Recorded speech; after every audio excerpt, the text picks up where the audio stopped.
Hi friends, welcome back to our channel. Friends, postal డిపార్ట్మెంట్లో job కొట్టాలని చెప్పి ప్రతి ఒక్కరికి అదొక కళ అనమాట. ఎందుకంటే ఆ డిపార్ట్మెంట్లో వచ్చే బెనిఫిట్స్ ఇక ఏ డిపార్ట్మెంట్ కూడా అంతగా రావు.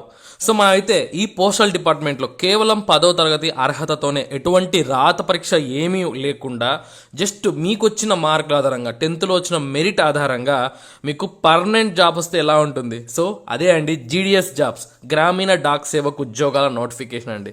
మనకు ఈ సంవత్సరంలో 2 సార్లు విడుదల కాబోతున్నాయి అన్నమాట. సో జనవరిలో ఒకటి, జూలైలో ఒకటే అండి. సో జనవరికి సంబంధించిన ఇన్ఫర్మేషన్ అయితే మనకు రావడం జరిగింది.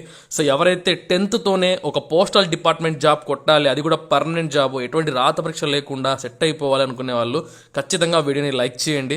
మీకు పూర్తి విషయాలు అయితే ఈ వీడియోలో నేను క్లియర్గా ఎక్స్ప్లెయిన్ చేస్తాను. సో 10th వాళ్ళు మిస్ అవ్వద్దండి. సో ఈ వీడియోని ఎక్కువ మందికి షేర్ చేయండి, ఎందుకంటే వాళ్ళకు కూడా యూస్ఫుల్గా ఉంటుంది, వాళ్ళకు చాలా ఉపయోగపడుతుందండి. ఎందుకంటే ఎవరికైనా పోస్టల్ జాబ్, అది కూడా గవర్నమెంట్ అంటే ఎవరికైనా ఇష్టమే ఉంటుంది కదా. సో కాబట్టి ఖచ్చితంగా వీడియోని షేర్ చేయండి. కొత్త వాళ్ళైతే మన ఛానల్ని సబ్స్క్రైబ్ చేసుకుని పక్కనే బెల్ సింబల్ని కూడా ఆల్లో పెట్టుకోండి. మీకు పూర్తి విషయాలు అయితే ఇప్పుడు నేను ఈ వీడియోలో చెప్తాను. ఫ్రెండ్స్, ఒక్క నిమిషం అండి. ఏంటంటే చాలామందికి ఈ వీడియో చూసి చాలామందికి జాబ్ నీడ్ చాలా ఉంటుందండి. ఇంట్లో ఇబ్బందులు, ఆర్థిక ఇబ్బందులు చాలా ఉంటాయన్నమాట, అందరికి చెప్పుకోలేరు. సో వాళ్ళు గవర్నమెంట్ జాబ్కి ప్రిపేర్ అయ్యి జాబ్ కొట్టేంత వరకు పాపం ఇంట్లో ఇబ్బందులు చాలా అవుతాయి. సో అర్జెంటుగా ఒక జాబ్ కావాలి, మా లోకల్లో అంటే మాకు చేసుకోవడానికి బాగుంటుందని చాలామందికి ఒపీనియన్ కదా.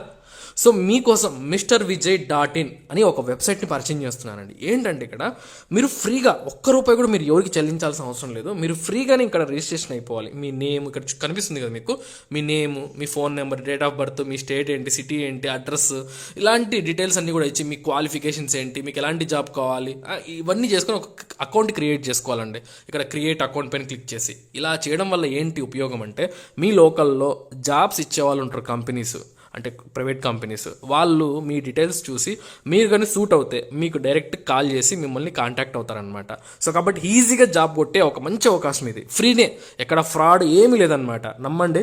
సో కింద మన డిస్క్రిప్షన్లో లింక్ ఉంది, ఖచ్చితంగా రిజిస్ట్రేషన్ అవ్వండి. ఓకే ఫ్రెండ్స్, మనకి పోస్టల్ డిపార్ట్మెంట్లో అంటే ఈ జీడిఎస్ గ్రామీణ డాక్ సేవకు ఉద్యోగాలు యాక్చువల్గా అయితే ఎవ్రీ ఇయర్ కూడా ఒక్కసారి మాత్రమే నోటిఫికేషన్ వచ్చేది. మనకు లాస్ట్ 2024 సంవత్సరంలో కూడా ఒక్కసారి మాత్రమే వచ్చింది.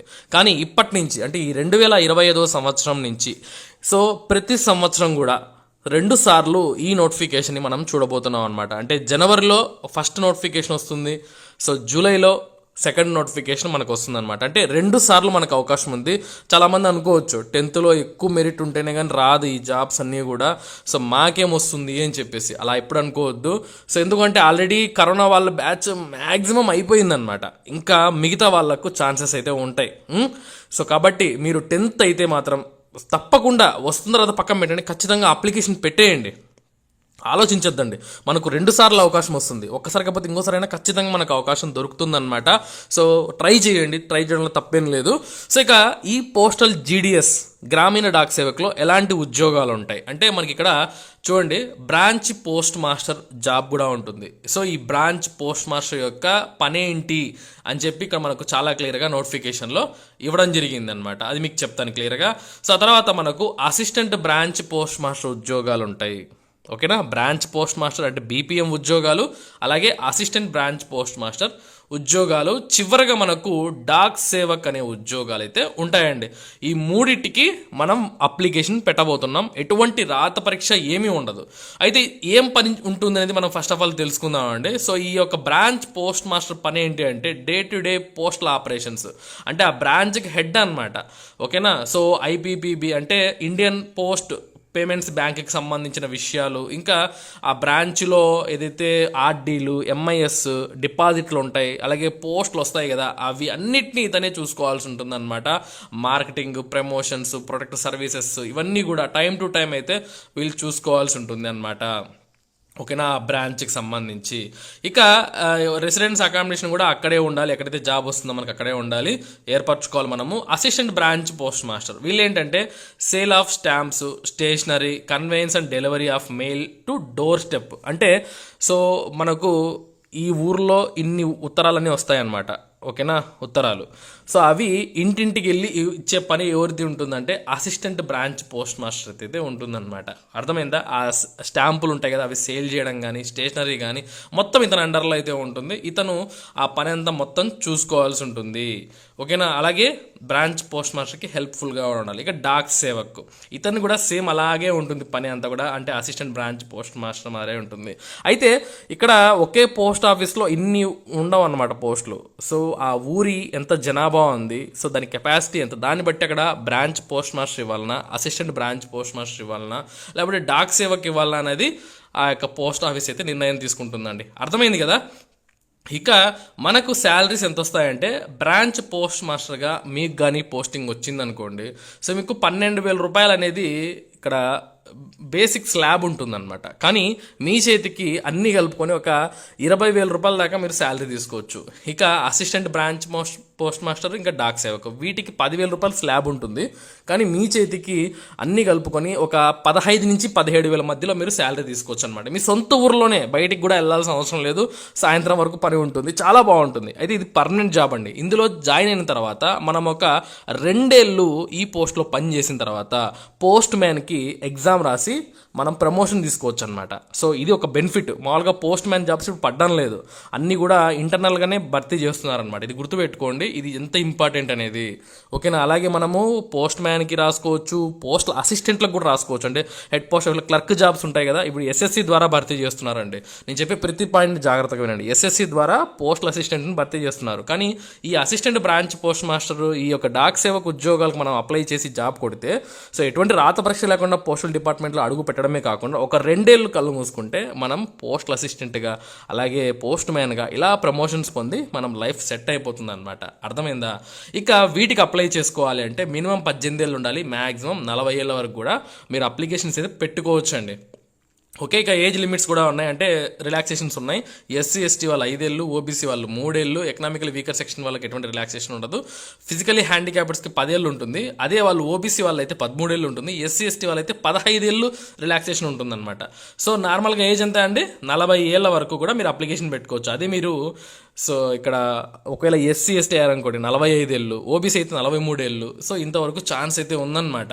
సో ప్రతి ఒక్కరికి ఇది మంచి అవకాశం. ఇక ఎడ్యుకేషన్ క్వాలిఫికేషన్ ఏముండాలి జాగ్రత్తగా వినండి. సో మనకి ఎడ్యుకేషన్ క్వాలిఫికేషన్ 10th స్టాండర్డ్తో భర్తీ చేస్తారండి. సో అందులో వచ్చిన మార్కుల ఆధారంగా మిమ్మల్ని అయితే తీసుకుంటారు. ఎటువంటి రాత పరీక్ష ఏముండదు. సో ఇక మీకు ఖచ్చితంగా లోకల్ లాంగ్వేజ్ అనేది మీరు 10th లెవెల్లో చదివి ఉండాలి. అంటే తెలుగు లాంగ్వేజ్ మీరు లోకల్ లెవెల్లో చదివి ఉండాలన్నమాట. సో మీరు ఎక్కడికి అప్లై చేసుకున్నా ఆ లోకల్ లాంగ్వేజ్ మీరు చదివి ఉండాలి. మనం ఎక్కడికైనా అప్లై చేసుకోవచ్చు. ఆంధ్రప్రదేశ్ అయితే తెలుగు, తెలంగాణ అయితే తెలుగు వస్తుంది, ఉర్దూ వస్తుంది. సో దానికి సంబంధించిన అంటే ఏ ప్రాంతానికి అప్లై చేసుకుంటే ఏ లాంగ్వేజ్ అనేది మీకు ఇంపార్టెంట్ అనేది సో మాకు ఒక అనెక్సర్ ఇచ్చారనమాట. ఇక మీకు కంప్యూటర్ నాలెడ్జ్ ఉండాలి, సైకిల్ వచ్చి ఉండాలి, అంటే లోకల్లో మీరు ఉత్తరాలు పంచాలి కదా. సో అలాగే అడిక్వేట్ మీన్స్ ఆఫ్ లైవ్లీహుడ్, అంటే ఆ లోకల్ ప్రాంతంలో మీరు అంటే ఫెమిలియర్ అయి ఉండాలన్నమాట. అర్థమైందా? సో ఈ విధంగా మనకు ఆ యొక్క క్వాలిఫికేషన్స్ అయితే అడుగుతున్నారండి. మనకు కంప్యూటర్ సర్టిఫికేట్ అనేది నార్మల్ ప్రైవేట్ ఇన్స్టిట్యూట్లో మనం చదివి ఉన్న ఆ సర్టిఫికేట్ పెట్టుకోవచ్చు. కంప్యూటర్ నాలెడ్జ్ ఉంది మీకు అని చెప్పి ఒక ప్రూఫ్ అనమాట, అంతే, అంతకంటే ఇంకేం లేదు. సో ఇక మనకు సెలక్షన్ క్రైటీరియా ఎలా ఉంటుంది మీకు ఆల్రెడీ చెప్పాను కదా, మెరిట్ లిస్ట్ బట్టే అని చెప్పేసి. అది ఎలా ఉంటుందంటే సిస్టమ్ జనరేటెడ్ మెరిట్ లిస్ట్. ఇక్కడ మానవుల ప్రమేయం ఎంత మాత్రం ఉండదు. ఓకేనా? నువ్వు నేను లేకపోతే పోస్టల్ డిపార్ట్మెంట్ వాళ్ళు ఏమి ఉండదన్నమాట. ఒక సిస్టమ్కి ఇంత పర్సంటేజ్ వాళ్ళకి తీసుకోండి అని చెప్పి ఒక ఇన్స్ట్రక్షన్స్ ఇచ్చేస్తారు. మీ మార్క్స్ అని కూడా ఆ సాఫ్ట్వేర్లో వేయడం జరుగుతుంది. సో దాన్ని బట్టి ఎవరికైతే ఎక్కువ మార్క్స్ వస్తాయో వాళ్ళకు లిస్ట్లో టాప్లో ఉంటారనమాట. సో కరోనా వాళ్ళకు మ్యాక్సిమం వచ్చేసాయి, ఇంకా మిగతా వాళ్ళందరూ వెళ్ళిపోయారు. ఎంతమంది ఉంటారండి వాళ్ళు? అందరూ వెళ్ళిపోయారు. ఇప్పుడు మనకి ఎవ్రీ ఇయర్ కూడా 2 సార్లు నోటిఫికేషన్ వస్తాయి కాబట్టి సో నార్మల్ మార్క్స్ వచ్చిన వాళ్ళు కూడా ఖచ్చితంగా అప్లికేషన్ పెట్టుకోండి. సో మాకు రాదే ఎందుకులే అని చెప్పి మాత్రం అస్సలు మీరు అనుకోవద్దు.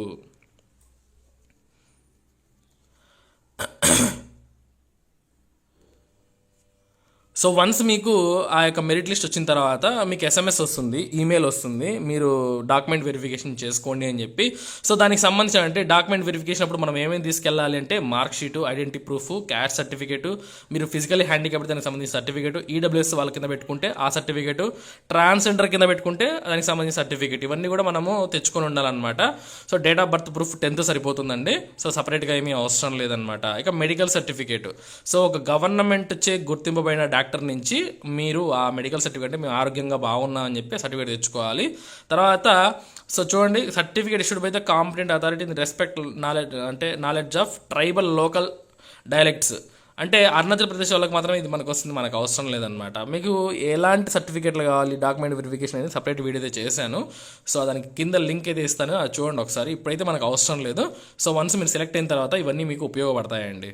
చూడండి, మనకు ministry of communications department of post నుంచి అధికారికంగా జనవరి 16వ తారీఖున అంటే నిన్ననే ఈ యొక్క నోటీస్ అయితే రావడం జరిగింది. ఏమొచ్చింది నోటీస్ అంటే జీడిఎస్ ఆన్లైన్ ఎంగేజ్మెంట్ షెడ్యూల్ 1 జనవరి 2025. సో ప్రిపరేటరీ ఎక్సర్సైజ్ రిగార్డింగ్ సంబంధించి ఒక నోటీస్ అయితే విడుదల చేశారు. ఏమని చెప్పి విడుదల చేశారంటే this is regarding to carry out the preparatory exercise for GDS online engagement schedule 1 January 2025. In this context, it has been decided to issue notification of vacancies under the GDS Online Engagement Schedule 1 జనవరి 2025. మీకు చెప్పాను కదా, సంవత్సరంలో 2 సార్లు మనకు notification వస్తుంది, ఒకటి జనవరిలో, next జూలైలో అనమాట. సో మనకు ఈ యొక్క జనవరికి సంబంధించిన నోటిఫికేషన్ ఏదైతే వ్యాకెన్సీస్ ఉన్నాయో దాన్ని ప్రిపేర్ చేయండి. చూడండి, ఇక్కడ మనము 17 నుంచి అంటే మనకు ఈ రోజు నుంచే ఈ యొక్క డేటా ఎంట్రీ అనేది చేయడం జరుగుతుందన్నమాట. ఎప్పటి వరకు? జనవరి 22వ తారీఖు వరకు. సో వన్స్ చేసిన తర్వాత 23 నుంచి 24 ఒక్క రోజు సో రీచెక్ చేస్తారనమాట, అన్నీ కరెక్ట్గా ఇచ్చారా, అన్ని సర్కిల్స్ నుంచి వచ్చాయా, ఎన్ని ఖాళీలు ఉన్నాయి ఏంటి అని చెప్పి. అంతా అయిపోయిన తర్వాత మనకు నోటిఫికేషన్ ఎప్పుడు వస్తుందండి? ఇష్యూ ఆఫ్ నోటిఫికేషన్ జనవరి 29వ తారీఖున, అంటే ఈ నెల 29వ తారీఖున అఫీషియల్గా మనకు జీడిఎస్ నోటిఫికేషన్ అయితే మనకు వస్తుందన్నమాట. అర్థమైందా? దీనికి సంబంధించిన నోటీస్ అండి అధికారికంగా పోస్టల్ డిపార్ట్మెంట్ వాళ్ళు విడుదల చేశారు. మనం ఇప్పటి నుంచే ఆ సర్టిఫికేట్ ఇంకేముంది, 29వ తారీఖు అంటే ఇంకా గట్టికి కొడితే ఒక 12 రోజులు ఉంది అంతే. సో కాబట్టి ఇప్పటి నుంచి సర్టిఫికేట్ అనేది దగ్గర పెట్టుకోండి. సో ఏమైనా మీకు పీడబ్ల్యూ వాళ్ళైతే సంబంధించిన సర్టిఫికేట్ తెచ్చిపెట్టుకోండి, ఈడబ్ల్యూఎస్ వాళ్ళు అయితే దానికి సంబంధించిన సర్టిఫికేట్ తెచ్చిపెట్టుకోండి. ఇవన్నీ కూడా రెడీ చేసి పెట్టుకొని మీరు వచ్చిన వెంటనే అప్లై చేసుకోండి. మీకు ఇన్ఫార్మ్ చేస్తాను వన్స్ నోటిఫికేషన్ విడుదలైన తర్వాత మన ఛానల్లో మీకు పూర్తి వీడియో అయితే వస్తుందండి. సో ఈ వీడియో మీకు ఇన్ఫర్మేషనే కదా, మంచి యూస్ఫుల్ కదా. సో కాబట్టి ఈ వీడియోని లైక్ చేయండి. ఇటువంటి మరిన్ని జాబ్ అప్డేట్స్ కోసం మన ఛానల్ రెగ్యులర్గా ఫాలో అవ్వండి. అలాగే MrVijay.in వెబ్సైట్లో కూడా ఖచ్చితంగా రిజిస్ట్రేషన్ అవ్వండి. ఎందుకంటే సో అక్కడ మీకు లోకల్లో ఉండే జాబ్స్ గురించి తెలుస్తుంది, లోకల్లో ఉండే రిక్రూటర్స్ మిమ్మల్ని కాంటాక్ట్ చేస్తారు మీ యొక్క ప్రొఫైల్స్ని చూసి. ఫ్రీనే కాబట్టి ఖచ్చితంగా రిజిస్ట్రేషన్ అవ్వండి, కింద లింక్ ఉంది. సో ఉంటాను, హ్యావ్ ఎ నైస్ డే.